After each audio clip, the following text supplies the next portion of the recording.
Bonjour, je suis Anthony Marino, l'entraîneur de l'AS Futsal Sud Marseille. Aujourd'hui, j'aimerais faire une petite vidéo pour vous parler d'une chose qui me tient à cœur, c'est le tacle au futsal. Depuis quelques années, j'ai remarqué que le futsal est en train de se démocratiser de la mauvaise manière dans le futsal français. Et on essaye de nous faire croire que plus on monte de niveau, plus il faut tacler. Et c'est totalement faux. Et je vais vous expliquer pour quelle raison. Le futsal, contrairement au football, ce n'est pas le même tacle. C'est totalement différent. Du coup, les personnes qui viennent du football pensent que si on peut tacler de n'importe quelle manière et dans n'importe quelle situation. Or, c'est faux. Le futsal et le tacle du futsal se maîtrisent. Il faut savoir le faire. Voilà pourquoi, à la base, quand on faisait du futsal, on ne tacle pas. C'est un sport qui est fait pour être à 5 contre 5 et ne pas tacler.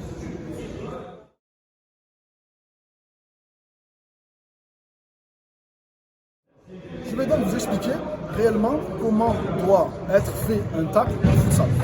Et déjà, il doit représenter 3 règles. Dans son mouvement, il ne doit 1. Pas toucher le joueur avant le ballon. 2. Ne pas toucher le joueur pendant qu'il prend le ballon. Et 3. Ne pas toucher le joueur après qu'il ait pris le ballon. Un joueur de futsal qui tacle ne doit jamais toucher un joueur. Voilà pourquoi, quand le futsal a commencé à se développer dans les années 30-40 en Uruguay et au Brésil, tacler leur semblait incroyable, ça ne servait à rien. Tacler, ça te met dans de mauvaises conditions, tu perds du temps. Et puis si vous regardez les meilleures équipes du monde aujourd'hui, comme le Brésil, la Russie, le Portugal ou l'Espagne, c'est des joueurs qui ne taclent jamais. Moi j'étais encore à Toulon il y a quelques semaines pour voir France-Brésil. Les joueurs du Brésil ne taclent jamais. Ça ne leur a pas empêché de battre la France. Alors que les joueurs de la France, eux, taclent dès qu'ils peuvent. Donc c'est une question de maîtrise, autant intellectuelle que physique. Une fois qu'on a respecté ces 3 règles et qu'on sait comment tacler, il y a autre chose qu'on doit savoir sur le tacle. Il est fait très souvent à 90% dans les prises sur les interceptions de passes. C'est-à-dire qu'un point A qui passe la balle à un point B, là on peut souvent tacler.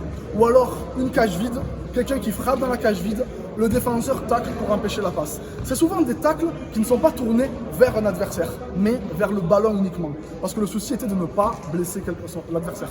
Aujourd'hui, on a des joueurs au futsal, en championnat, qui sont prêts à couper quelqu'un en pleine vitesse, qui prennent le ballon certes, mais qui prennent le joueur derrière.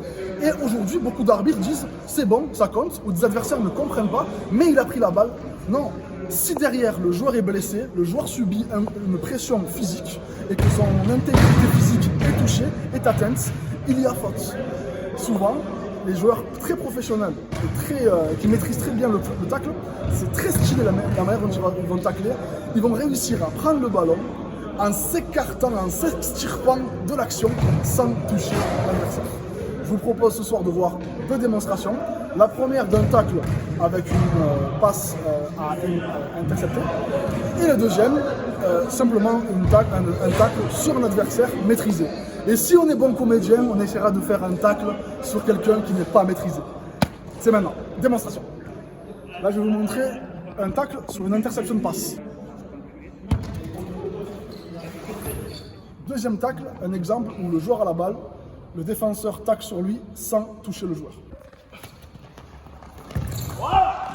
Troisième exemple de tacle, le joueur a la balle, l'adversaire le tacle et cette fois-ci il touche le joueur et donc il y a faute. Démonstration.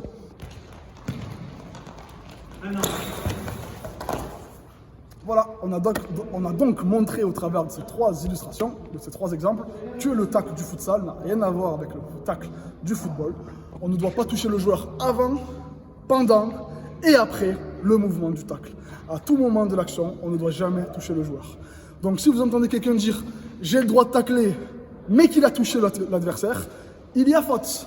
S'il tacle mais qu'il ne touche pas l'adversaire, c'est autorisé. C'est très compliqué pour les arbitres de le déceler. C'est pour ça que dans le milieu amateur, très peu de joueurs le font. Parce que pourquoi on va s'embêter à mettre un tacle qui ne rend pas honneur à ce sport, qui est fait à la base pour ne pas tacler? Pourquoi est-ce qu'on va rajouter des tacles qui en plus vont embêter toute une organisation avec des arbitres qui ne savent pas faire? Donc, vous le savez maintenant, ne taclons pas, c'est mieux. Nous sommes meilleurs sans tacler. Mais si vous le faites, assurez-vous de savoir le faire.